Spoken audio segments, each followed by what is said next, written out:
Isang magandang balita para sa mga pasahero, magkakaroon na ng libre at mabilis na Wi-Fi services sa iba't ibang transportation terminal sa buong bansa. Ito ay matapos magkasundo ang isang internet service provider at ang Department of Transportation. Si George Bandola sa detalye. May Wi-Fi ng libre para sa mga pasahero ng iba't ibang transportation terminal sa buong bansa. Unang makikinabang ang mga airport terminal sa NAIA 1, NAIA 2, NAIA 3 at NAIA 4, Iloilo Airport, Davao Airport at mga airport sa Bacolod, Dumaguete, Calibo, Laguindingan, General Santos, Clark, Lawag, Cebu, Katiklan at Zamboanga. Gayun din pakikinabangan na ito ng mga pasaherong nasa mga istasyon ng LRT 1, LRT 2 at MRT 3. Gayon na rin sa mga pasahero ng Batangas Roro Port at Mindoro Roro Port.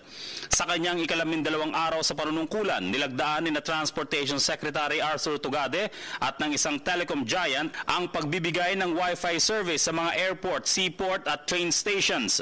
Your help, sir, and your support is confidential. I know the difficulty of what I'm trying to tread into.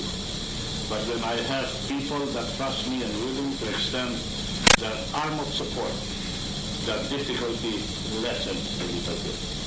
Whatever he might need from us, any kind of support, we're more than willing to help out for being such a good friend. Pangako ni Pangilinan ay iaalok ang 1 GB na Wi-Fi service sa mga mananakay at siguradong 10 beses na mas mabilis kaysa sa mga umiiral ngayon at sumusunod na raw sa international standards.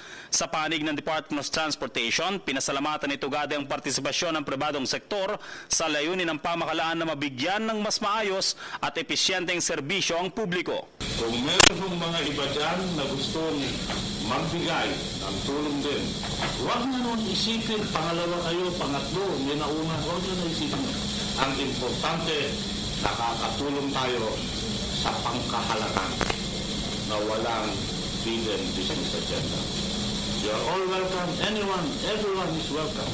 Let all the businessmen that are well-meaning come, join the journey in government for the benefit of the many, and we shall welcome you all with open arms. So maraming salamat and all the best. Kung anumang suporta, even prayers, Sec will be there for you. Para sa PTV News, George Bandola. Hi! Ako si Ria Fernandez. Mag-subscribe na sa PTV YouTube channel. I-click lang ang subscribe button.